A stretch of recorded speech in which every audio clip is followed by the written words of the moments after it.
Ladies and gentlemen, please welcome, from the United Kingdom, Nathan D'Asha.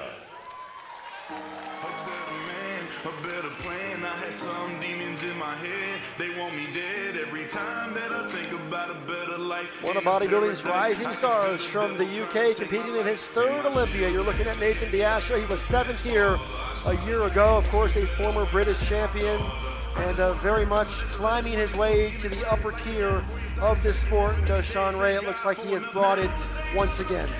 Yeah, he's been a steady work in progress as well, and he's starting to peak at the right time. Again, Dan, this being a two-day show, yesterday being pre-judging, it really is about being critical, because at that stage we're breaking them down. This is the performance round where the athletes have an opportunity to display their charisma, their personality, but don't be fooled. The judges are also scoring the conditioning and the improvements from a day ago. But in this situation, we're analyzing the performance. And Nathan D'Asha is rising to the occasion. This stage, this atmosphere has been very big for him, and he has slowly started to ascend towards the top 6. I will point out for those of you watching, there are 19 competitors in this Olympia lineup. They are only allowing the top 10 to perform their posing routines. So if you're looking for your favorite bodybuilder to pose, hopefully he landed in the top 10. Yeah, and sometimes it's disappointing from the fans' point of view, but that's what the prejudging is about, Dan, which is why we're highly critical as they make their way through those rounds. We're picking them apart, looking for what they do not have, why they should not be there, and we get left with the best of what's left in the top 10. And then, of course, there could be only one champion. So these top 10 are the elite in the world.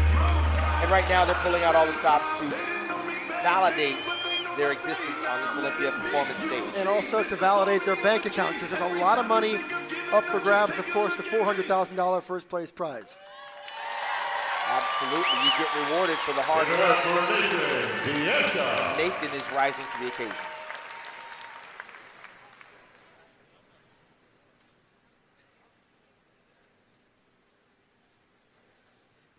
Ladies and gentlemen, please welcome, from the USA, Brandon Curry. If I die and go to heaven, well, I'll make it through the main gate.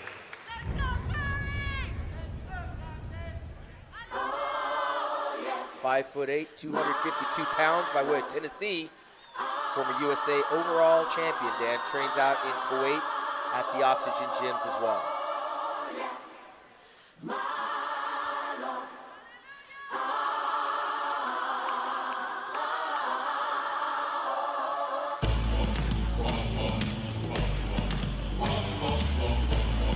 The moment he arrived on the pro scene, we knew Brandon Curry was going to be special. He had all the tools to be one of the greats. We've talked about that every time he walks out. He had a big year last year. He won twice, and then he finished 8th here a year ago, and he's trying to prove on that. And then based on the call-outs last night, he looks like he's right around that. He may have taken one more step forward. Yeah, again, and if he does take a step forward, he may be battling out with the legend in Dexter Jackson.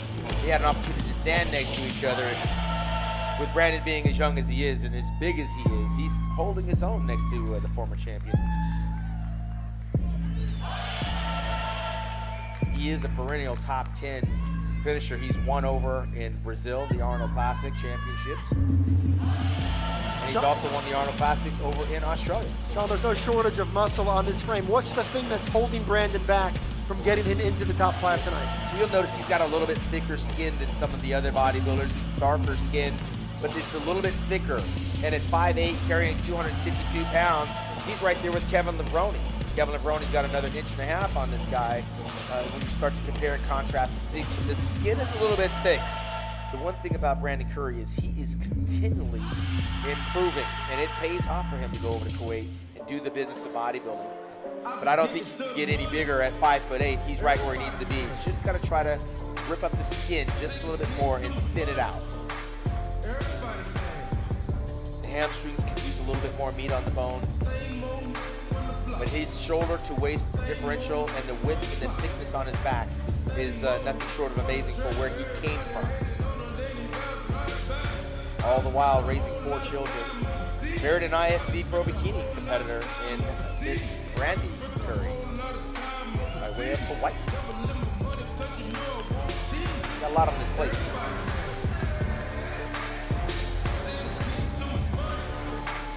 What we learned last night from watching prejudging is that this lineup is stacked. There are no soft spots. Even when we got down to those third and fourth call-outs, we saw the quality really at all phases of this competition. Brandon Curry does not appear right now to be projecting as a top 4 or 5 guy at this point. I've got a top 8, and that's respect for Brandon. Absolutely. He belongs in that top 8 for sure. A great bodybuilder.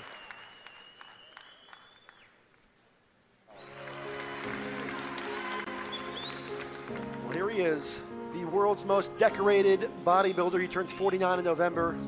28 professional wins to his credit, Sean, more than anyone in the history of the sport. And of course, one of those victories came 10 years ago tonight when he was crowned the 12th man to win the Mr. Olympia. Yeah, he's the new modern-day Albert Beckles of the sport. I remember when I guest posed there. Actually, I won in 1985 in Australia. Albert Beckles got second to the great Lee Haney in '85, and he was 46 years old at that time. And he went on to compete well into the 90s, Albert Beckles did. Of course, there's another guy by the name of Vince Taylor who walked off with 5 Masters Olympia titles. Dexter is not slowing down by any means. He also said he's got no plan for retirement. This is who he is. It's what he does.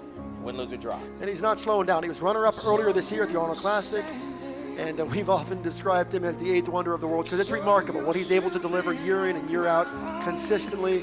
You competed against him. He's still doing it, and you haven't been competing for a long time. So he competed against Ronnie Coleman and Kevin Lebroni and Flex Wheeler and Chris Cormier and myself. We're all retired. It's amazing he's still there. As things change, Dexter is the one constant. But now I'm going to ask you to put your critical hat on and tell us why this might be the first time in a long time that Dexter may not be in that top 5. It's not for lack of trying. Dexter is battling Father Time, not necessarily the competitors. You see the thickening of the waist. He's got a little bit of water. The lower back doesn't show the blades trademark thin lower back.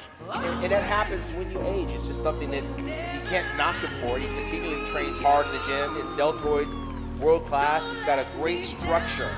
But when that structure starts to get diluted because of age, the skin doesn't thin out like it should. The waist has a tendency to thicken because you've got to eat all these calories. You're doing heavy lifting.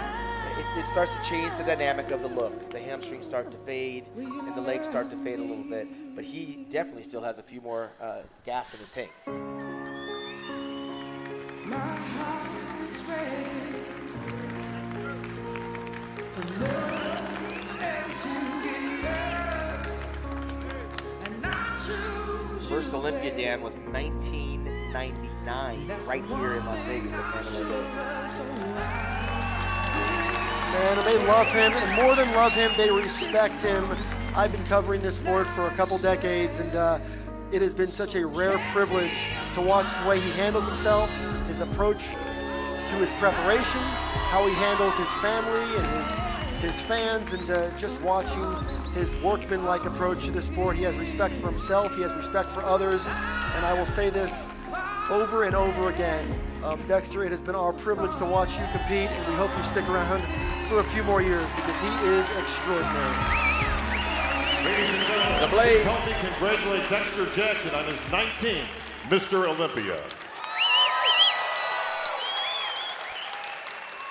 Nothing to be ashamed of there, Dan. Ladies and gentlemen, from the USA, Cedric McMillan.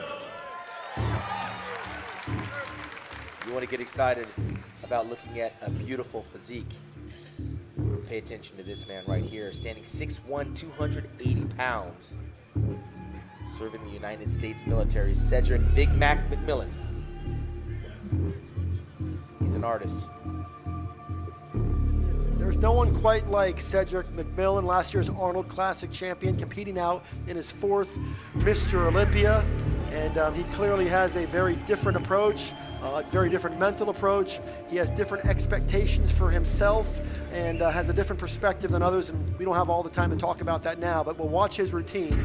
But Cedric, the one thing that he is missing is a great Olympia showing. He's been as high as 7th. He's gotten there. He's gotten close. But Cedric seems to save his best for some other events. Absolutely, but Cedric's personality is what you fall in love with. The body opens the door, but his personality is electrifying and magnetic. I don't know where to begin to try to criticize Cedric, with the exception that I believe he should have a Sandow trophy. He may not get one, but he will not be forgotten when he's done and in retirement, because what he brings to the sport is a lot more than just beauty and class. When he poses, he literally has a conversation with the audience. There's a connection. There's a way that he goes about his body movements that are just very different, very unique. So let's just sit back, Sean, and watch Cedric McMillan's 2018 Olympia routine.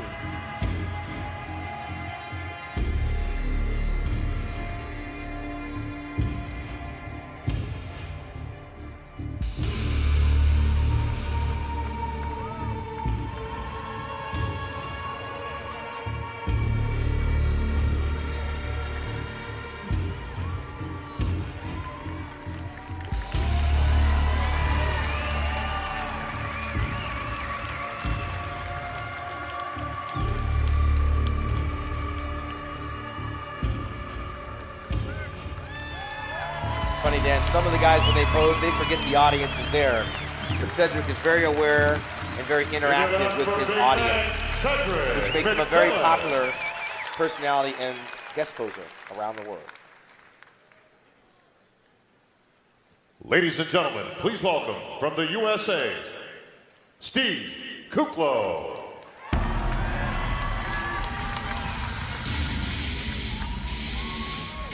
All right, here's your 2011 NPC USA overall champ. He's won 4 times on the pro circuit. And Sean Ray's back here on the Olympia stage for the 5th time. Look at those numbers, 5'11", 270 pounds. Kuklo, he's actually dieted down to that body weight. He's got the size of an NFL lineman, but he's got the structure and the body of an Olympian. It's amazing what he's done with his physique in the short amount of time that he's done it.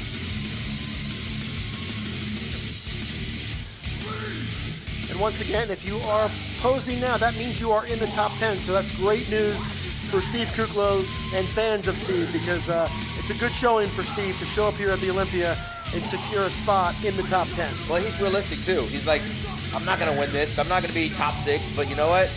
I can give them hell. I can give them a run. And you get into the top 6, you just eliminated half the lineup. So kudos to the King Snake by way of Texas. Kuklo, he's got a lot of irons in the fire. He's a very busy guy. He's very popular. And, of course, he's got a pro wife, Amanda Latona, our co-host. I mean, that's a distraction in and of itself, but yet he's able to get in shape for these competitions. So what you're saying is Steve wins either way. He's a winner. He gets to go home with Amanda Latona. Winning. No doubt. He's a former overall USA champion, Dan. Earned his pro card right here in Las Vegas. Seems like a lifetime ago. Gone on to win over in California and in Texas, but the Europa Championships as well.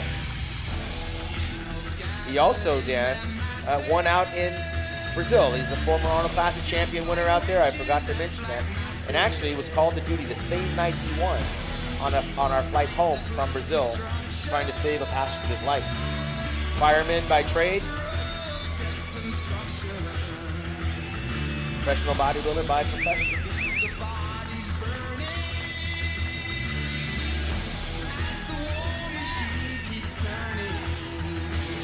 He's one of the few guys out there, Dan, that has his entire family that cheers him on. He's got an army of followers out there in Texas.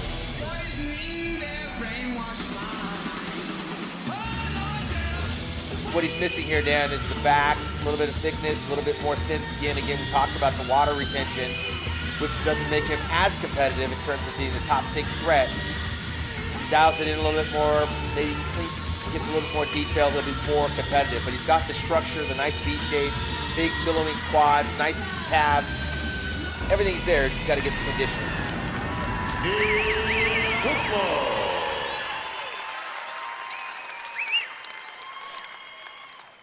Which is what he is doing, and we're going to get our first look tonight at William Bonac. William Bonac, Dan, a year ago was 3rd place by way of the Netherlands. He can't be but 5'5", maybe 5'6" on a good day, but he's very thickly, heavily muscled, reminiscent of a former Bertil Fox. One of the best bodybuilders in the world. He finished 5th here in 2016, then he climbed to the top 3 a year ago. There were some people felt that this guy has all the tools, and even last year made a case to actually win himself an Olympia title. He followed that up by winning this year's Arnold Classic. You are looking at one of the very best bodybuilders on the planet, and we arrived here in Las Vegas this weekend feeling like if anybody was going to knock off the champion, there was a list of 2 or 3 guys, and William Bonac's name was certainly on it. He's obviously established himself as one of the guys not only to beat, but also to challenge. He's a slow progress to where he needs to be in there, and he is now one of those guys you can commonly talk about as a threat to the title. A little bit too heavy for me, for my liking, but he does look significantly improved from last night, as do probably most of the guys. He's working with super trainer Neil Hill, who also works with Flex Lewis. Neil Hill has established himself as one of the preeminent trainers in this business, and what he's done with William Bonac over the last couple of years is extremely impressive, and William has a tremendous presence on that stage. Strong, thunderous posing music, part for part. He kind of stacks up with just about anybody, but as you mentioned, not quite as crisp as he was last year. And that's the only thing that may be knocking him down, Dan, in my opinion. His quads are massive. His calves, if you look at them independently, are massive. You cannot put any more muscle on this frame. Unfortunately, being as small as he is, he looks short when he poses. I remember Arnold Schwarzenegger said the same about Franco Columbu. You have to pose like a big guy. And unfortunately right now, Williams still kind of poses a little bit small. I would love to see him extend just a little bit more. But this guy has all the goods to challenge in any show. The muscle is there.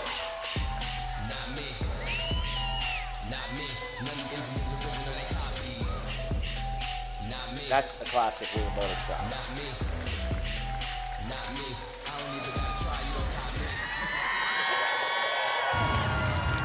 Crowd obviously likes what he's putting out there, which is what the night show is about. They're not just hitting the mandatory poses, they're hitting poses that accentuate what they like as bodybuilders, and they can interact and show their personality as he is doing now, pacing back and forth across the stage, showing his fans on both sides what he's brought to Las Vegas, and they're appreciating what he's showing.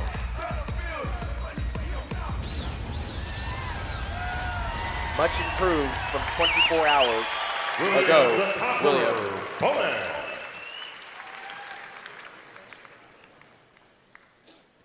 Ladies and gentlemen, please welcome from Egypt, Mongoa, Big Ramy El-Baye.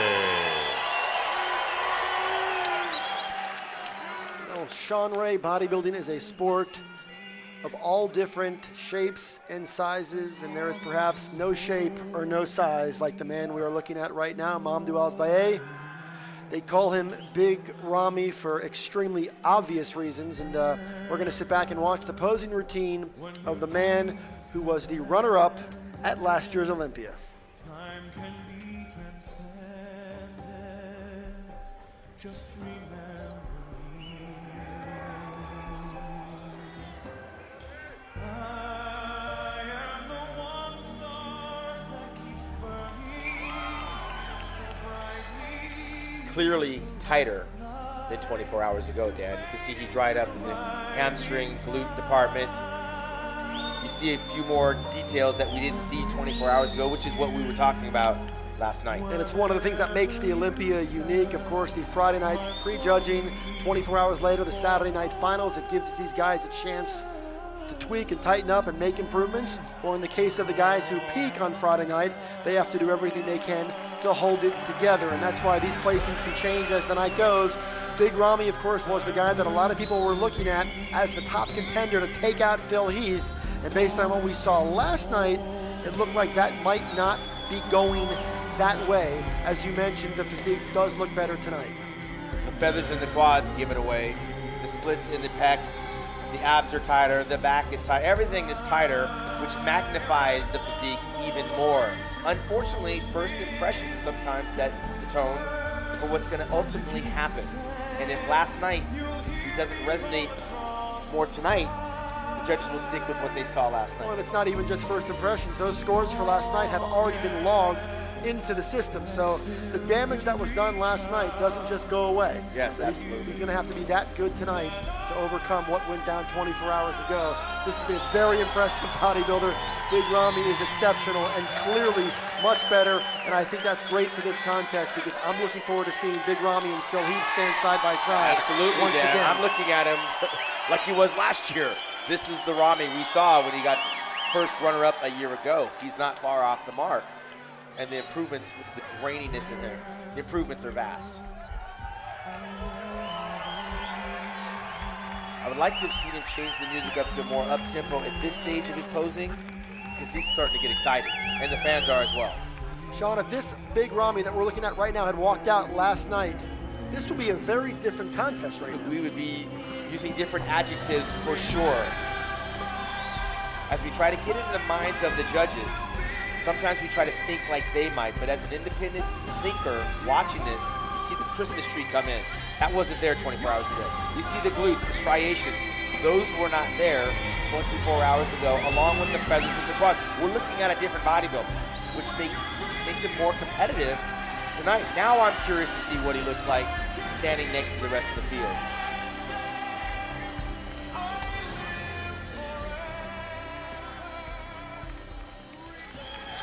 Can't sleep on this guy. He's still dangerous. One of the biggest, one of the best, one of the most popular bodybuilders in all the world, Big Ramy. Great guy.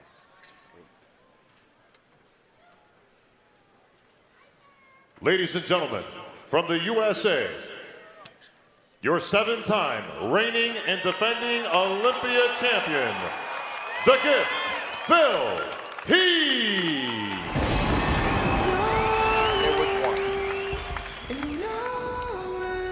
See, 'cause you've never been the same as anyone else. Don't think the same as anyone else. All right, Dan Solomon along with Sean Ray, you are watching the #1 bodybuilder in the world perform here at the 2018 Olympia. Made his pro debut 12 years ago. 5 years after that, he became Mr. Olympia. He turns 39 this year. He's attempting, of course, to equal the all-time record set by both Lee Haney and Ronnie Coleman. Last year, he dealt with all sorts of issues, some injuries. He promised to come back this year better. He promised to come back here and make history. And Sean Ray, I'm going to let you get this posing routine started by giving us a take on what we're looking at right here from the 7-time champion. You're seeing why they call the guy the Gift. His side chest is world class, and now he's turning to the back, which is what he will even admit wins him competitions from time to time. It definitely saved him last year standing next to Big Ramy. You see the glutes, you see the hamstrings, and now we get up to the back double bicep. And usually by comparison, this is where Phil rises to the occasion. Well, Phil Heath and his trainer, Hani Rambod, are known for mastering the art of those 24 hours. They have a history of being able to tweak and tighten and improve over the course of those 24 hours. So the question is, has he done what he needed to do coming off of last night, where he did get some criticism? Well, by himself, he clearly has dried up. It's when he stands next to the other guys is we're going to find out how much. But right now, you see the split in the biceps. You see the feather on the hamstring, the separation, striations. Phil is dried up nicely. You cannot determine whether it's enough until he's standing next to the other lineup. Again, he doesn't have very many weaknesses. This is very much a business trip for Phil Heath. He knows what's at stake. He knows there's plenty of people that would like to see him go down. When you get to the top, those are the realities. And he is here. He has done the work. I caught up with him the other night. He has laser focus. He and Hani Rambod have worked extremely hard to get to this place, and he is on the doorstep of history.